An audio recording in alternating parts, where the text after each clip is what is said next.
화를 내는 순간 복이 멀어지고 업장이 쌓입니다. 부처님께서는 화를 내는 것은 스스로에게 독을 마시는 것과 같다고 하셨습니다. 화는 순간이지만 그 결과는 평생 갑니다. 한 번의 화로 쌓아온 인연이 끊어지고 한 번의 화로 모아온 복이 사라집니다. 부처님께서 말씀하신 화를 낼 때 일어나는 7가지가 있습니다. 복이 달아나고 업장이 쌓이고 건강을 해치고 인연이 끊어지고 판단력을 잃고 후회하게 되고 자식에게 대물림됩니다. 화를 참는 것이 아니라 화를 다스리는 법을 배워야 합니다. 부처님께서는 화가 올라올 때 3번 호흡하고 물을 마시고 자리를 피하라고 하셨습니다. 화는 그대를 지키는 것이 아니라 그대를 망치는 것입니다. 오늘 이 법문을 들으시고 화를 다스리는 지혜를 얻으시길 바랍니다. 부처님께서 어느 날 한 제자를 보셨습니다. 그 제자의 얼굴에는 상처가 가득했고 옷은 찢어져 있었습니다. 부처님께서 물으셨습니다. 무슨 일이 있었는가? 제자가 고개를 숙이며 대답했습니다. 제가 화를 참지 못했습니다. 누군가 저를 모욕했고 저는 참지 못하고 주먹을 휘둘렀습니다. 그리고 저도 맞았습니다. 부처님께서는 제자를 조용히 바라보시다가 단호하게 말씀하셨습니다. 그대는 지금 2번 다친 것이다. 한 번은 주먹에, 한 번은 화에. 주먹의 상처는 낫지만 화의 상처는 평생 간다. 제자는 고개를 들어 부처님을 바라보았습니다. 부처님께서 말씀하셨습니다. 화를 내는 순간 그대는 모든 것을 잃는다. 복도, 건강도, 인연도, 평화도. 주위에 있던 다른 제자들도 하나둘 모여들었습니다. 부처님께서 말씀하셨습니다. 오늘은 화를 낼 때 일어나는 일들에 대해 말하겠다. 이것을 알면 그대들은 2번 다시 쉽게 화내지 못할 것이다. 제자들은 긴장한 표정으로 귀를 기울였습니다. 부처님께서 말씀하셨습니다.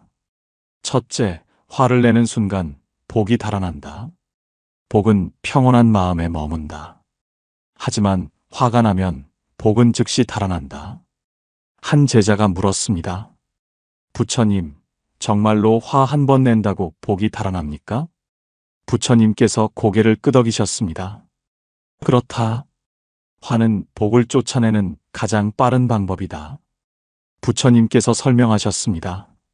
복이란 보이지 않는 좋은 기운이다. 이 기운은 평온한 곳에 머문다. 하지만 화가 나면 그 평온함이 깨진다. 그러면 복은 더 이상 머물 수 없다. 마치 새가 시끄러운 곳을 피하듯 복도 화난 사람을 피한다. 한 상인 제자가 고개를 끄덕이며 말했습니다. 맞습니다, 부처님. 제가 화를 자주 낼 때는 사업이 안 됐습니다. 모든 일이 꼬였습니다. 하지만 화를 참고 평온하게 지내니 일이 풀리기 시작했습니다. 부처님께서 말씀하셨습니다. 그것이 바로 증거다. 화는 복을 막고 평온함은 복을 부른다. 부처님께서 옛날 이야기를 들려주셨습니다. 어느 마을에 화를 잘 내는 부자가 살았다.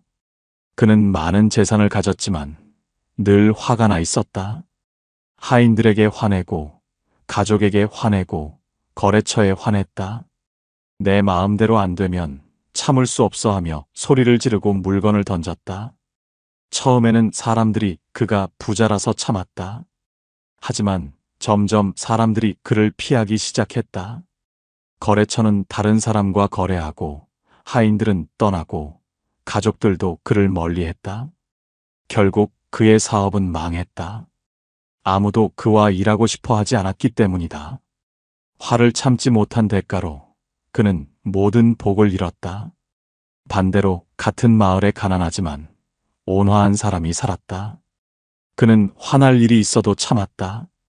깊은 숨을 쉬고 마음을 가라앉히고 부드럽게 말했다. 사람들은 그를 좋아했다. 저 사람은 마음이 편안해 함께 있으면 좋아하며 그래서 사람들이 그를 도와주었다. 일자리를 주고 기회를 주고 응원했다. 몇 년 후 그는 부자가 되었다. 화를 참은 덕분에 복을 받은 것이다. 제자들은 깊이 공감하며 들었습니다. 부처님께서 말씀하셨습니다. 화는 1초면 되지만 복을 다시 부르는 데는 100일이 걸린다. 1초의 화로 100일의 복을 날려버리는 것, 그것이 화의 무서움이다. 한 제자가 울먹이며 말했습니다. 부처님, 저는 평생 화를 잘 냈습니다. 그래서 제 인생이 이렇게 힘들었던 것입니까? 부처님께서 그 제자의 손을 잡으셨습니다. 과거는 지나갔다. 하지만 오늘부터 화를 다스리면 오늘부터 복이 돌아온다. 늦지 않았다. 지금부터 시작하면 된다. 부처님께서 말씀을 이어가셨습니다. 둘째, 화를 내는 순간 업장이 쌓인다. 업장이란 나쁜 업보다 화를 낼 때마다 그 업이 쌓인다. 한 제자가 물었습니다.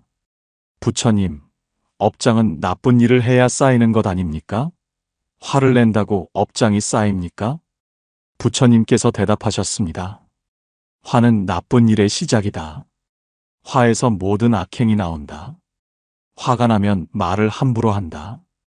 그 말이 남에게 상처를 준다. 화가 나면 행동을 함부로 한다. 물건을 던지고 사람을 밀치고 때리기도 한다. 화가 나면 판단을 함부로 한다. 그래서 후회할 일을 저지른다. 이 모든 것이 업장이 된다. 부처님께서 설명하셨습니다. 업장은 보이지 않지만 쌓인다. 마치 먼지가 쌓이듯 한 번 화낼 때마다 업장이 한층 쌓인다. 100번 화내면 100층이 쌓인다. 그리고 그 업장은 반드시 갚아야 한다. 이 생에서든 다음 생에서든. 한 노제자가 두려운 표정으로 물었습니다. 부처님, 그렇다면 평생 화를 많이 낸 사람은 어떻게 됩니까? 부처님께서 조용히 말씀하셨습니다. 그 사람은 평생 업장에 시달린다. 왜 내 인생은 이렇게 힘들까 하며 괴로워한다. 하지만 그것은 하늘이 주는 벌이 아니라 자신이 쌓은 업장이다. 부처님께서 옛날 이야기를 들려주셨습니다. 어느 마을에 화를 잘 내는 여인이 살았다. 그녀는 하루에도 몇 번씩 화를 냈다. 아이들에게, 남편에게, 이웃에게. 왜 내 말을 안 들어? 왜 이것도 못해? 하며 소리를 지르고 물건을 집어던졌다. 아이들은 그녀를 무서워했고, 남편은 집에 오기 싫어했고, 이웃들은 그녀를 피했다. 여인은 외로웠다. 왜 아무도 나를 좋아하지 않을까 하며 괴로워했다. 하지만 그 이유를 몰랐다. 자신의 화가 모든 사람을 멀어지게 만든다는 것을. 시간이 지나자 여인은 병이 들었다. 온몸이 아프고 마음도 아팠다. 한 의원이 말했다. 당신의 병은 화병입니다. 화를 너무 많이 내서 생긴 병입니다. 여인은 그제야 깨달았다. 내가 나를 병들게 했구나. 하지만 이미 늦었다. 쌓인 업장은 쉽게 사라지지 않았다. 제자들은 숙연해졌습니다. 부처님께서 말씀하셨습니다. 화를 낼 때마다 그대는 스스로에게 벌을 주는 것이다. 남을 해치려 화를 내지만 사실 가장 해치는 것은 자기 자신이다. 화의 독은 밖으로 나가지 않는다. 안에 남아 그대를 병들게 한다. 한 제자가 물었습니다. 부처님, 그렇다면 이미 쌓인 업장은 어떻게 합니까? 부처님께서 대답하셨습니다. 업장은 참회와 선행으로 소멸할 수 있다. 과거의 화를 뉘우치고 오늘부터 화를 내지 않으면 업장은 서서히 사라진다. 그리고 남에게 베풀고 좋은 일을 하고 온화하게 살면 업장은 더 빨리 사라진다. 하지만 가장 중요한 것은 오늘부터 화를 내지 않는 것이다. 오후가 되었습니다.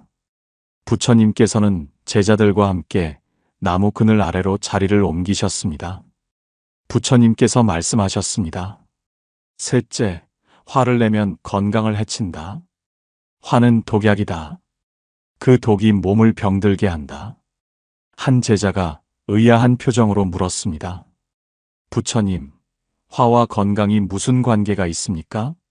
부처님께서 설명하셨습니다. 화가 나면 몸에 변화가 일어난다. 심장이 빨리 뛴다.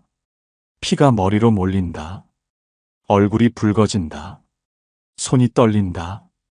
이것이 반복되면 몸이 망가진다. 화를 자주 내는 사람은 심장병에 걸린다. 화가 심장을 상하게 하기 때문이다. 화를 자주 내는 사람은 두통에 시달린다. 화가 머리로 피를 몰리게 하기 때문이다. 화를 자주 내는 사람은 소화가 안 된다. 화가 위장을 망치기 때문이다. 화를 자주 내는 사람은 불면증에 걸린다. 화가 마음을 불안하게 하기 때문이다. 한 나이 든 제자가 고개를 끄덕이며 말했습니다. 맞습니다, 부처님. 저는 젊은 시절 화를 많이 냈습니다. 그래서 지금 이렇게 병이 많습니다. 부처님께서 말씀하셨습니다. 화는 보이지 않는 칼이다. 남을 베는 것이 아니라 자기 자신을 베는 칼이다. 부처님께서 옛날 이야기를 들려주셨습니다. 어느 마을에 화를 잘 내는 장사꾼이 살았다. 거래가 잘못되면 화를 냈다. 얼굴이 붉어지고 소리를 질렀다. 처음에는 괜찮았다. 하지만 시간이 지날수록 몸이 이상해지기 시작했다. 가슴이 답답하고 머리가 아프고 밥맛이 없고 잠이 오지 않았다. 의원을 찾아갔다. 의원이 말했다. 당신은 화병입니다. 화를 참지 못해서 생긴 병입니다. 약을 드려도 소용없습니다. 화를 다스려야 병이 낫습니다. 장사꾼은 처음에는 믿지 않았다. 화가 뭐가 문제야? 화낼 일이 있으니 화내는 거지. 하지만 병은 점점 심해졌다. 결국 그는 사업도 못하고 누워 지냈다. 그때서야 깨달았다. 화가 나를 병들게 했구나. 반대로 다른 마을에 늘 온화한 상인이 살았다. 그는 화날 일이 있어도 참았다. 심호흡을 하고 웃으며 넘겼다. 사람들이 물었다. 화가 안 나십니까? 그가 대답했다. 화나면 제가 손해입니다. 건강을 잃으니까요. 그는 80까지 건강하게 살았다. 화를 다스린 덕분이었다. 제자들은 깊이 공감했습니다. 부처님께서 말씀하셨습니다. 건강을 지키고 싶으면 화를 다스려라. 화를 참는 것은 약을 먹는 것보다 낫다. 화를 내지 않는 것은 가장 좋은 건강법이다. 부처님께서 연못가로 자리를 옮기셨습니다. 제자들도 따라와 둘러 앉았습니다. 부처님께서 말씀하셨습니다. 넷째, 화를 내면 소중한 인연이 끊어진다. 화는 인연을 끊는 가위와 같다. 한 번의 화로 오랜 인연이 끊어진다. 한 제자가 고개를 숙이며 말했습니다. 부처님, 저는 화를 참지 못해 친한 친구를 잃었습니다. 지금도 후회됩니다. 부처님께서 그 제자를 바라보시며 말씀하셨습니다. 그대만이 아니다. 수많은 사람들이 화 때문에 소중한 사람을 잃는다. 부처님께서 설명하셨습니다. 화를 낼 때 우리는 생각하지 못한다. 이 사람이 내게 얼마나 소중한가, 이 한마디가 얼마나 큰 상처를 줄까, 이 순간이 마지막이 될 수도 있다. 화에 사로잡히면 이런 것들이 보이지 않는다. 오직 화만 보인다. 그리고 함부로 말한다. 너는 항상 그래. 너 같은 사람은 처음 봤어. 다시는 보고 싶지 않아. 이런 말들은 화살과 같다. 한 번 날아가면 다시 돌아오지 않는다. 그리고 그 화살은 상대의 가슴에 박힌다. 그 상처는 평생 남는다. 한 비구니가 눈물을 흘리며 말했습니다. 부처님, 저는 어머니께 화를 냈습니다. 그리고 며칠 후 어머니께서 돌아가셨습니다. 마지막 말이 화난 말이었습니다. 평생 후회하고 있습니다. 부처님께서 비구니의 손을 잡으셨습니다. 그 고통을 나는 안다. 하지만 그대는 그 고통을 다른 이들이 겪지 않게 할 수 있다.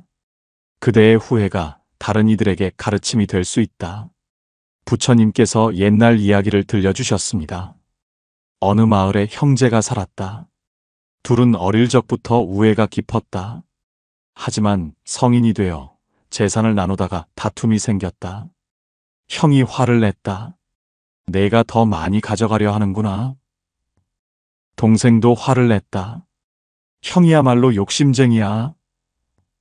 둘은 소리를 지르고 서로를 비난하고 결국 주먹 다짐까지 했다. 그날 이후 둘은 서로 말을 하지 않았다. 같은 마을에 살면서도 남처럼 지냈다. 10년이 지났다. 형은 병들어 죽어가고 있었다. 임종 전에 형은 동생을 찾았다. 동생을 보고 싶다 하며 동생이 왔을 때 형은 눈물을 흘리며 말했다. 미안하다. 그때 내가 화를 참았더라면 우리가 이렇게 10년을 남처럼 살지 않았을 텐데. 동생도 울었다. 저도 미안합니다. 형님과 함께한 시간을 다 잃어버렸습니다. 하지만 이미 늦었다. 형은 그날 밤 세상을 떠났다. 동생은 평생 후회하며 살았다. 그때 내가 화를 참았더라면. 제자들은 숙연해졌습니다. 부처님께서 말씀하셨습니다. 화는 1초지만 후회는 평생이다. 화를 낼 때는 속이 시원하다고 생각한다. 하지만 그 시원함은 잠깐이고 후회는 영원하다. 소중한 사람에게 화를 낼 때는 생각하라.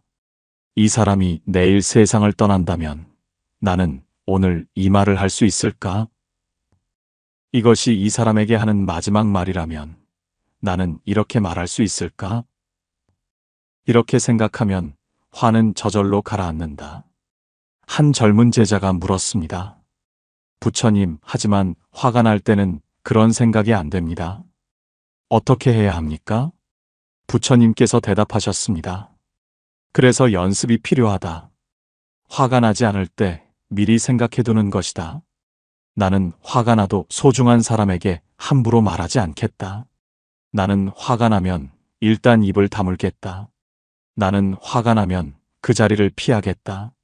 이렇게 미리 다짐해두면 실제로 화가 날 때 실천할 수 있다. 부처님께서 제자들을 둘러보시며 말씀하셨습니다. 인연은 한 번 끊어지면 다시 잇기 어렵다. 부서진 그릇은 붙여도 금이 간다. 끊어진 인연도 마찬가지다. 그러니 애초에 끊지 마라. 화를 다스려라. 해가 기울기 시작했습니다. 부처님께서 말씀을 이어가셨습니다. 5째, 화를 내면 판단력을 잃는다. 화가 나면 똑바로 생각할 수 없다. 그래서 잘못된 결정을 내린다.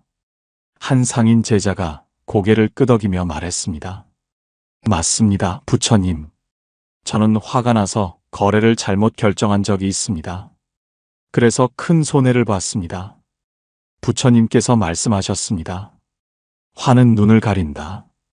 화가 나면 보이는 것만 보고 보이지 않는 것은 못 본다. 부처님께서 설명하셨습니다. 화가 났을 때 내린 결정은 대부분 잘못된 결정이다. 화가 나서 한 말은 대부분 후회할 말이다. 화가 나서 한 행동은 대부분 후회할 행동이다. 왜냐하면 화는 이성을 마비시키기 때문이다. 화가 나면 머리가 아니라 감정으로 결정한다. 그래서 실수한다. 부처님께서 옛날 이야기를 들려주셨습니다. 어느 나라에 왕이 살았다. 그는 현명한 왕이었지만 화를 잘 냈다. 어느 날 신하 하나가 실수를 했다. 왕은 화가 나서 소리쳤다. 당장 저놈의 목을 베어라. 주변 신하들이 말렸다. 전하, 그는 오랫동안 나라를 위해 일한 충신입니다. 한 번의 실수로 목숨까지 빼앗으시면 안 됩니다. 하지만 왕은 듣지 않았다. 내 명령이다. 즉시 처형하라. 신하는 처형되었다. 다음 날 아침 왕은 후회했다. 화가 가라앉고 나니 그 신하가 얼마나 소중했는지 알았다. 왕은 한탄했다. 내가 화를 참았더라면, 내가 하루만 기다렸더라면. 하지만 이미 늦었다. 죽은 사람은 돌아오지 않았다. 그날 이후 왕은 규칙을 정했다. 화가 날 때는 어떤 결정도 내리지 않는다. 하루를 기다린다. 그 규칙 덕분에 왕은 더 이상 후회할 결정을 내리지 않았다. 제자들은 깊이 새기며 들었습니다. 부처님께서 말씀하셨습니다. 화가 날 때는 아무 결정도 내리지 마라. 화가 날 때는 아무 말도 하지 마라. 화가 날 때는 아무 행동도 하지 마라. 일단 기다려라. 화가 가라앉을 때까지. 물이 흐려지면 기다려야 한다. 저절로 맑아질 때까지. 마음도 마찬가지다. 화로 흐려진 마음은 기다려야 맑아진다. 한 제자가 물었습니다. 부처님, 얼마나 기다려야 합니까? 부처님께서 대답하셨습니다. 최소한 하루는 기다려라. 화가 난 그 순간에는 절대 결정하지 마라. 잠을 자고 일어나면 생각이 달라진다. 어제는 왜 그렇게 화가 났을까 하고 이해하게 된다. 하루가 지나도 여전히 화가 난다면 그때 가서 이야기하라. 하지만 대부분은 하루만 지나도 화가 가라앉는다. 부처님께서 하늘을 바라보시며 말씀하셨습니다. 여섯째, 화를 내면 평생 후회한다. 화는 순간이지만 후회는 평생이다. 제자들은 조용히 부처님의 말씀을 들었습니다. 부처님께서 말씀하셨습니다. 화를 낸 사람은 나중에 반드시 후회한다. 왜 그렇게 화를 냈을까? 왜 그런 말을 했을까? 왜 참지 못했을까? 하지만 이미 늦었다. 화살은 이미 날아갔다. 부처님께서 제자들에게 물으셨습니다. 그대들 중에 화를 내고 후회하지 않은 사람이 있는가? 제자들은 고개를 저었습니다. 한 제자가 말했습니다. 저는 화를 낼 때마다 후회합니다. 하지만 그 순간에는 참을 수가 없습니다. 부처님께서 고개를 끄덕이셨습니다. 그것이 화의 속성이다. 화는 그대를 지배한다. 그대가 화를 다스리지 못하면 화가 그대를 다스린다. 부처님께서 옛날 이야기를 들려주셨습니다. 어느 마을에 아버지와 아들이 살았다. 아들은 젊고 혈기가 왕성했다. 아버지는 늙고 느렸다. 어느 날 아들이 급한 일이 있었다. 하지만 아버지가 느리게 움직였다. 아들은 화가 났다. 아버지, 빨리 좀 하세요. 왜 이렇게 느립니까? 아버지는 아무 말 없이 더 열심히 움직이려 했다. 하지만 늙은 몸은 따라주지 않았다. 아들은 더 화가 났다. 아이고, 답답해. 제가 하겠습니다. 그리고 아버지를 밀쳤다. 아버지는 비틀거리다 넘어졌다. 아들은 그대로 일을 처리하러 갔다. 저녁에 돌아왔을 때 아버지는 아프다며 누워 계셨다. 아들은 그제야 후회했다. 내가 왜 그랬을까? 아버지는 나를 위해 평생을 사셨는데. 하지만 아버지께 사과하지 못했다. 부끄러워서. 며칠 후 아버지는 돌아가셨다. 아들은 평생 그날을 후회하며 살았다. 내가 화를 참았더라면, 내가 아버지를 밀치지 않았더라면. 그는 자식에게 말했다. 절대 부모에게 화내지 마라. 내가 그랬다가 평생 후회하며 산다. 제자들은 눈물을 흘렸습니다.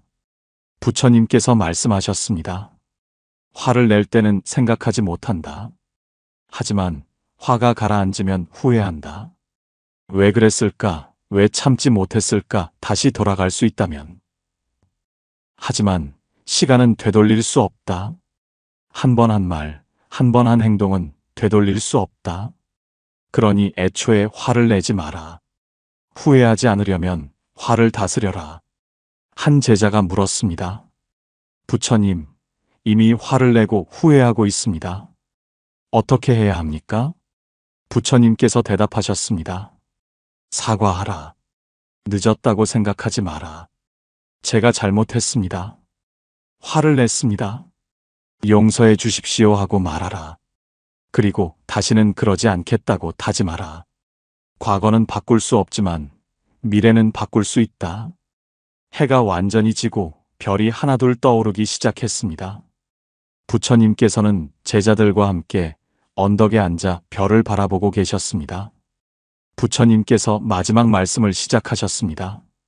일곱째이자 마지막, 화는 자식에게 대물림된다. 이것이 가장 무서운 일이다. 제자들은 긴장한 표정으로 부처님을 바라보았습니다. 부처님께서 설명하셨습니다.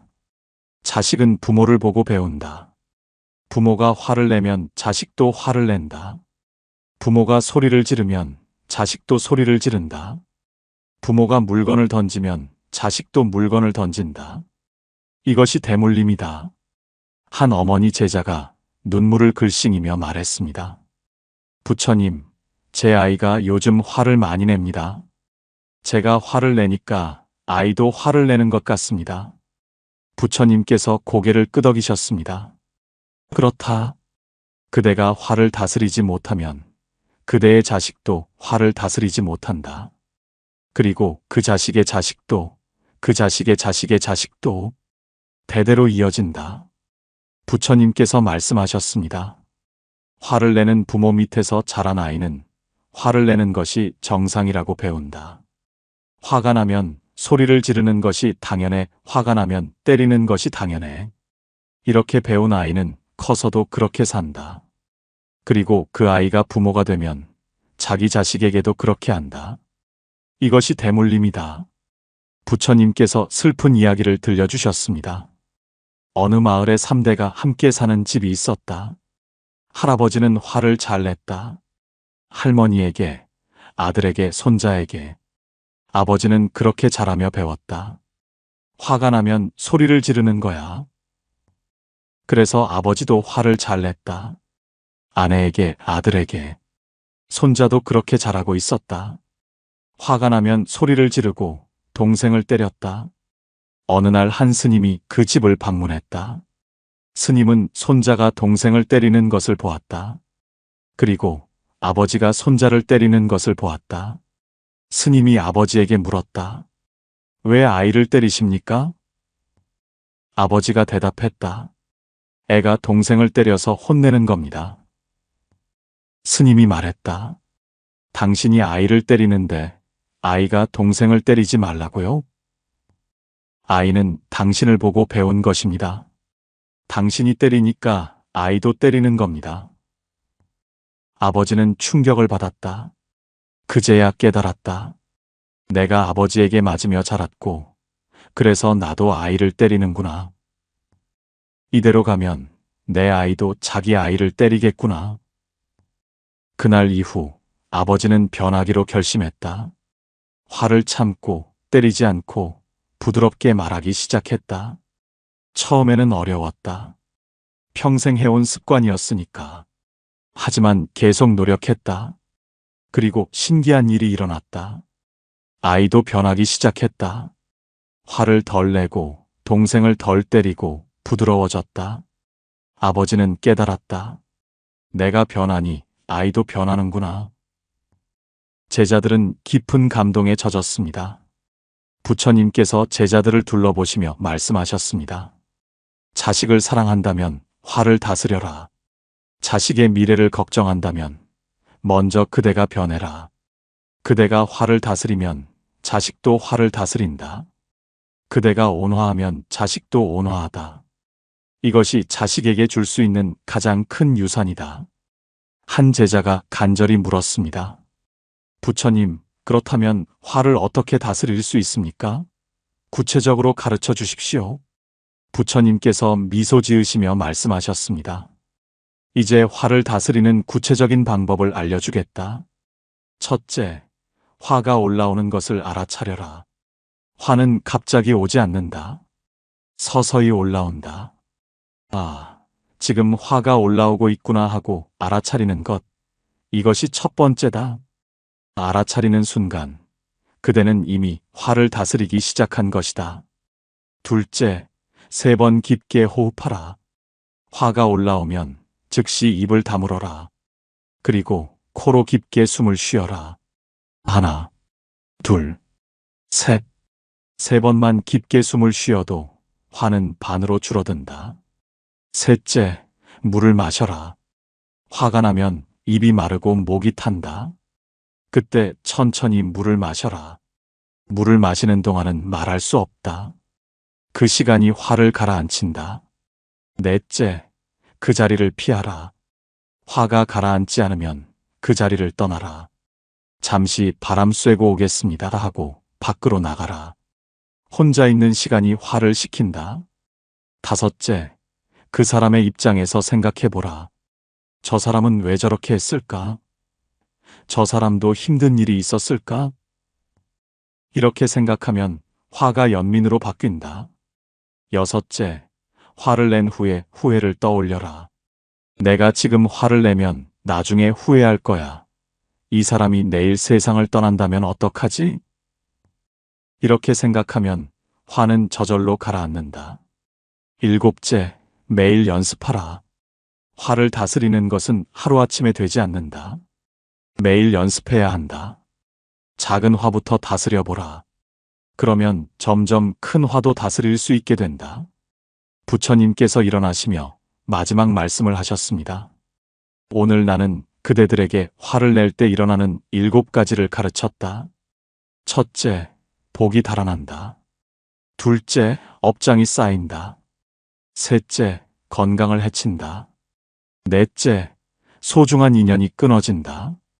다섯째, 판단력을 잃는다. 여섯째, 평생 후회한다. 일곱째, 자식에게 대물림된다. 이 7가지를 기억하라. 화가 올라올 때마다 떠올려라. 내가 지금 화를 내면 복이 달아나고 건강을 잃고 인연이 끊어지고 평생 후회하고 자식에게까지 물려준다. 이렇게 생각하면 화는 저절로 사라진다. 부처님께서 별을 가리키시며 말씀하셨습니다. 저 별들을 보거라. 저 별들은 고요히 빛난다. 화내지 않는다. 그대들도 그렇게 살아라. 고요하게, 평온하게 화내지 않고 화를 다스리는 사람이 진정 강한 사람이다. 화에 휘둘리는 사람은 약한 사람이다. 그대들은 강한 사람이 되어라. 화를 다스리는 사람이 되어라. 제자들은 깊이 절을 올렸습니다. 그날 밤 제자들은 각자 다짐했습니다. 나는 오늘부터 화를 다스리겠다. 나는 화가 나면 3번 호흡하겠다. 나는 후회하지 않기 위해 화를 참겠다. 그리고 실천하기 시작했습니다. 처음에는 어려웠습니다.